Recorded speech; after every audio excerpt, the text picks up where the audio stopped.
patrocínio, né? O roubo seguido de morte.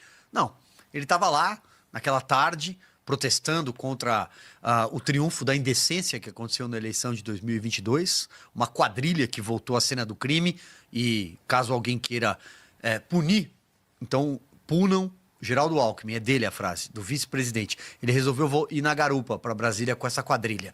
Pois bem, e aí a esse grupo surgiram estúpidos que cometeram crimes de vandalismo. Essas pessoas deveriam ter sido identificadas com a devida materialidade, essas pessoas deveriam ter a conduta individualizada e pagar pelo simples fato, eu estou adjetivando, pode retirar essa, vamos falar melhor, pelo fato de terem quebrado alguma coisa. Quebradeira, como Brasília já assistiu, infelizmente, muitas vezes. Sem terra, por exemplo, já viraram um carro na frente da Câmara dos Deputados e um dos agentes de segurança naquela época, eu me recordo, porque eu estava lá dentro, eu assisti tudo isso. Foi levado em estado gravíssimo por conta de uma pancada na cabeça para um hospital. Queremos que qualquer cena lamentável como essa se repita jamais. Condenamos? Condenamos. Mas falar em ameaça à democracia, atentado ao Estado democrático de direito, inclusive com o bis in idem, né? Com muitas vezes golpe de Estado e atentado violento ao Estado democrático, eu acho que já chegou a hora do Brasil ser levado a sério, do Brasil passar essa história limpo.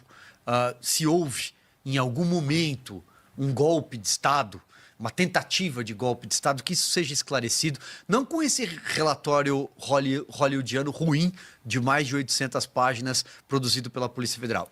Fala galera, bem-vindo ao JV Notícia, o seu canal onde você fica por dentro de tudo que acontece na política.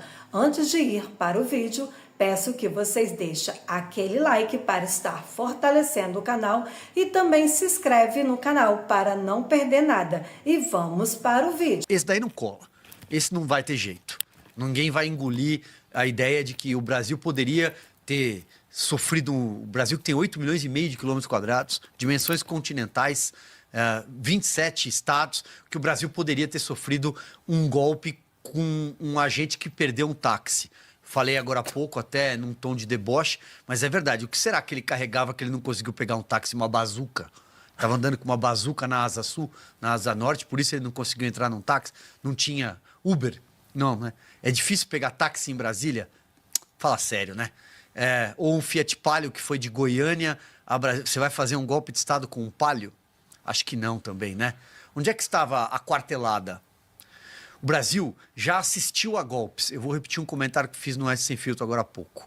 E golpes militares, depois de golpes militares, nunca o que resta, eles nunca derivam em democracia. A própria proclamação da República foi um golpe militar, 1889, 15 de novembro. Getúlio Vargas praticou um golpe quando impediu, né? Júlio Prestes, quando demoveu, destituiu Washington Luiz, em 1930, isso durou 15 anos. Isso tudo foi golpe, não houve democracia depois. E o que eles estão dizendo é que nós temos uma democracia vigente, então não teve golpe no Brasil. Mas houve a preparação de um golpe? Bom, isso sequer é crime, segundo a nossa legislação. Mas se houve um grupo de aloprados que avançou nesse sentido, que avançou o sinal, que eles sejam identificados e punidos, mas não com essas conversas mequetrefes de WhatsApp que estão sendo exibidas. O Brasil precisa ser levado a sério. E o único caminho para que esse país retome a normalidade institucional, e digo isso nos primeiros dias do ano, é o Estado de Direito, é a lei. Não há outro caminho senão a lei, senão a nossa Constituição. É preciso encerrar logo esses inquéritos absurdos, sem dupla jurisdição. O inquérito onde as pessoas não têm direito de defesa, porque ali não é o juízo de direito. Ele não é o juiz. É impossível que um ministro do Supremo conduza 21 inquéritos simultaneamente no Supremo Tribunal Federal. Então, vamos colocar o Brasil nos trilhos do futuro. Mas o Supremo Tribunal Federal precisa parecer confiável para a população brasileira. Do contrário, e aí, de novo, não sou eu que estou falando, são as pesquisas que eles tanto acreditam, desses jornais que eles leem, e eles falam com esses jornalistas, dão entrevistas dia sim e dia também. Esses jornais trazem pesquisas dizendo que a população brasileira não confia e que entende que o Supremo Tribunal Federal não tem credibilidade porque tem lado. Se é uma corte imparcial, é como a mulher de César, né? Não adianta, é preciso parecer. Fabi. Pois é, já começamos com esse tema que muito nos incomoda. Incomoda quem tem noção um pouquinho de ética, um pouquinho do direito, um pouquinho de justiça. Não precisa ser um grande estudioso civilizado, né? Como, por exemplo, o nosso presidente do Supremo, o ministro Barroso, que se acha muito civilizado, mas faz vista grossa e participa, né? Eu diria que ele é partícipe de tudo isso que vem ocorrendo no Brasil. Essa capa da Oeste, mais uma vez, histórica, choca pela realidade, não é mesmo? Porque você jamais vai ver isso retratado numa Globo, numa outra mídia, né? Numa CNN da vida, não vão dizer sobre isso. Ao contrário, né? Eles estão insistindo na narrativa tosca que ninguém acredita, porque todo mundo que pensa um pouquinho consegue aí saber o que ocorreu de fato lá, né? No dia 8, que foi essa tese de crime multitudinário, né? Que o ministro Alexandre de Moraes inventou para colocar essas pessoas sem individualização de conduta, completamente... a gente não tem nem mais adjetivo para falar, sabe? Mas, assim, já foi usada, mas para o contrário, né? Para inocentar pessoas, por exemplo, de torcidas, né? De times de futebol, quando você tem aquela... que você não consegue individualizar. E é o que aconteceu também, né? Embora nós saibamos que teria como individualizar, sim, com a liberação de algumas câmeras, não é mesmo?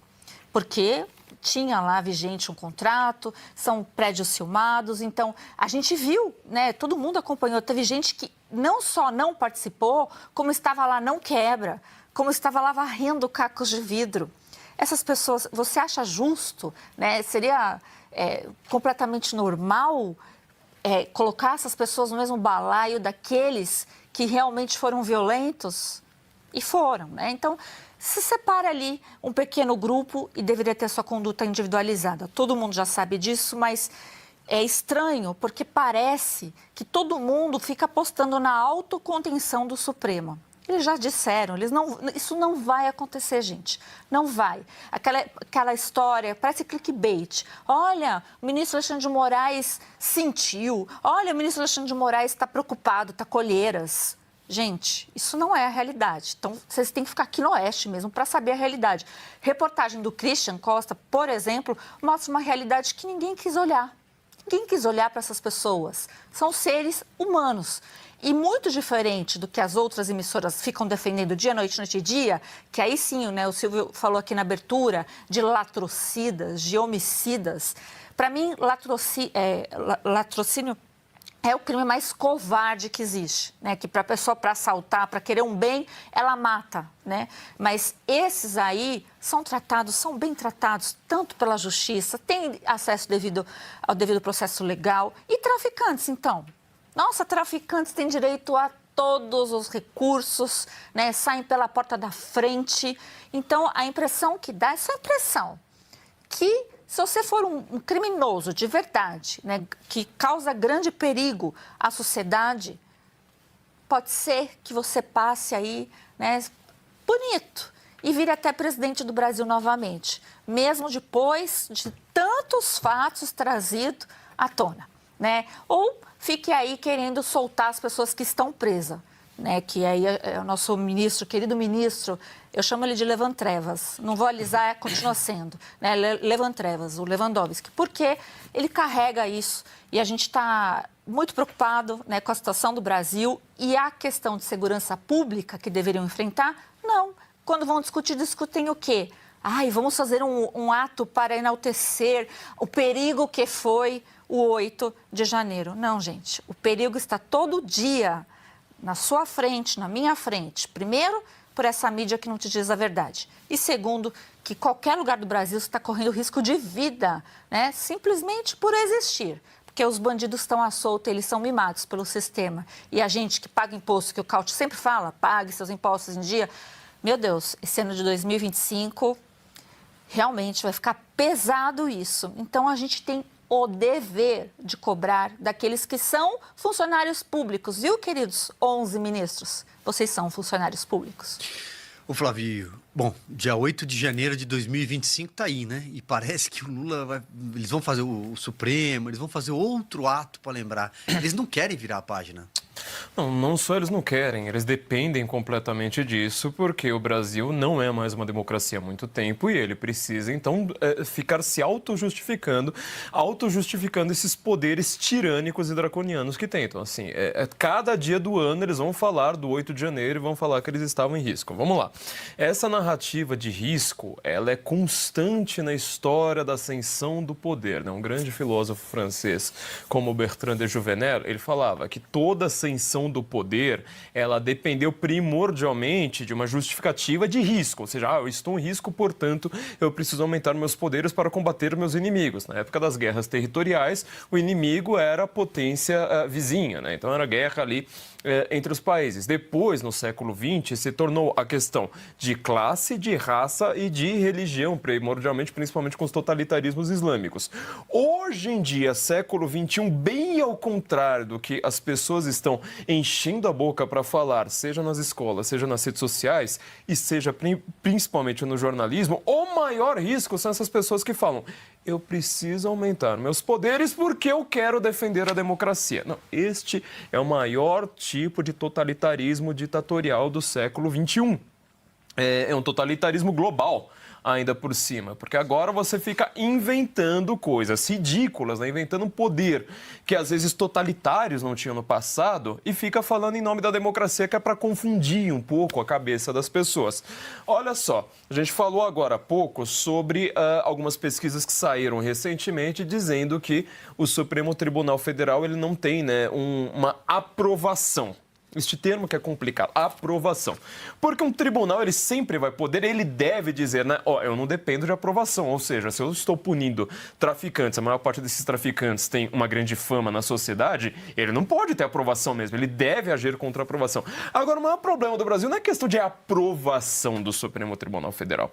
A questão é de reconhecimento, ou seja, as pessoas estão nas ruas falando assim, eu acredito que o Supremo Tribunal Federal é a democracia, está defendendo a democracia, que eles são os democráticos da parada. Não, eles estão dizendo, olha, para você ter democracia no Brasil, você precisa tirar essas pessoas do Supremo Tribunal Federal.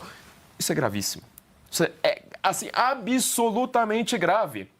Muito mais grave que na ditadura militar. Muito mais. Porque agora você tem toda uma narrativa com um canal de TV que virou o emissário oficial do regime, que recebe dinheiro, inclusive, do governo, né? Sempre que entra o governo amiguinho deles, aumenta o faturamento, sempre que sai, eles começam a perder dinheiro. Então, assim, é um canal do regime, é um canal praticamente governamental hoje, que fica lá o dia inteiro falando, porque a democracia, porque a democracia, e o golpe de Estado. Você acredita? Mas alguém consegue acreditar que no 8 de janeiro a gente tinha risco para alguma coisa, risco para a democracia? Não tinha ninguém no prédio.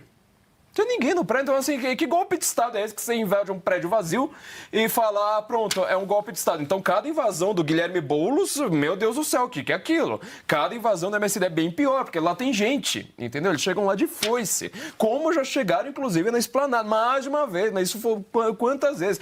Foram, inclusive, lá no apartamento em Belo Horizonte da Carmen Lúcia jogar tinta vermelha. Eu lembro disso, tá? Era um golpe de Estado, então precisamos agora colocar o PT na ilegalidade? É essa a pergunta que fica. Quer dizer, toda essa narrativa que eles estão criando, né? Olha, eu estou em risco, portanto, lançar o livrinho, né? Ai, aqui foi um dia terrível para a democracia. É o dia que eles mais comemoram na vida. Eu sei que eles dão risada todo dia que eles pensam em 8 de janeiro. E eu acho que é por isso que aquelas imagens, né, no Ministério da Justiça desapareceram. Então, assim, além de tudo, esta ditadura atual é a ditadura mais cafona que já existiu na história brasileira. Caute, vou repetir a pergunta para você. Bom, dia 8 de janeiro de 2025 está aí. Quem é que não quer virar a página no Brasil? Pois é, só o Supremo Tribunal Federal e o governo Lula para tentar manter esse poder que brilhantemente já a Fabi e o Flávio explicaram mais uma vez. A gente é meio disco arranhado, né, gente? Falamos, repetimos, infelizmente, sempre as mesmas coisas, porque o Brasil não mudou nada nos últimos 24 meses.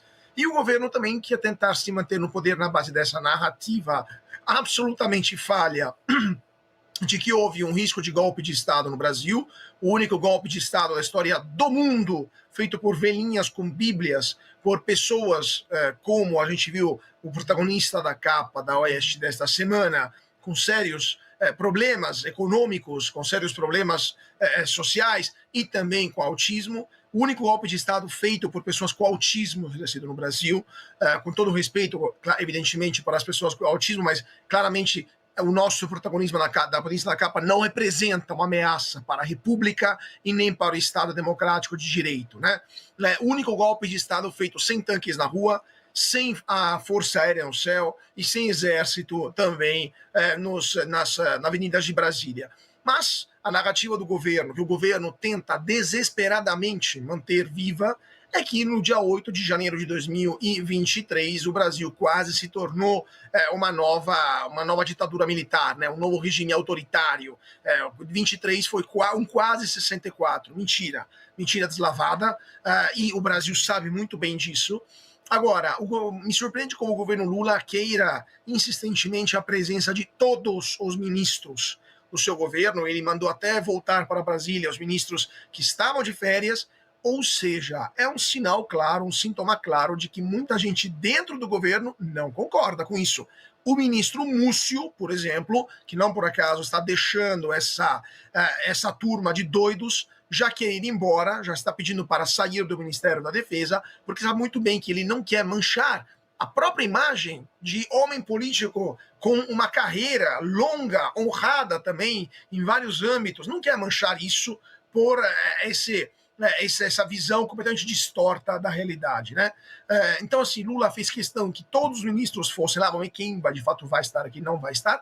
E eu quero ver também quem estará lá nesse dia 8 de janeiro de 25, aliás, dos membros da classe política do Legislativo, né? Quais líderes partidários estarão lá, o que falarão ou não falarão. Porque será um termômetro interessante para ver qual é vamos dizer assim, o clima lá no Congresso Nacional e quanto o governo vai ter que penar nos próximos 2 anos para tentar aprovar qualquer coisa até o final do mandato em 2026. Olha, eu sei que dá um nó na garganta, mas eu queria reexibir o vídeo que acompanha essa capa, da primeira capa do ano da Revista Oeste. Gadelha, por favor. A brasileira é um pouco... não está sendo bom, né? Mas tá certo, tá certo. Era bom se tirasse, né? Ela é uma mulher. De vez em quando machuca. Aí eu falei, de vez em quando, aí perde um pouco a carga, né? Mas, assim, vamos ver o que eles resolvem. E aí, curtiu o conteúdo? Não esquece de deixar o seu like, compartilhar com os seus amigos e de se inscrever no canal para não perder as novidades. E comentar aí embaixo o que você achou ou o que gostaria de ver nos próximos vídeos. Aqui no JV Notícia você faz parte da nossa comunidade. Obrigado por assistir e até o próximo vídeo.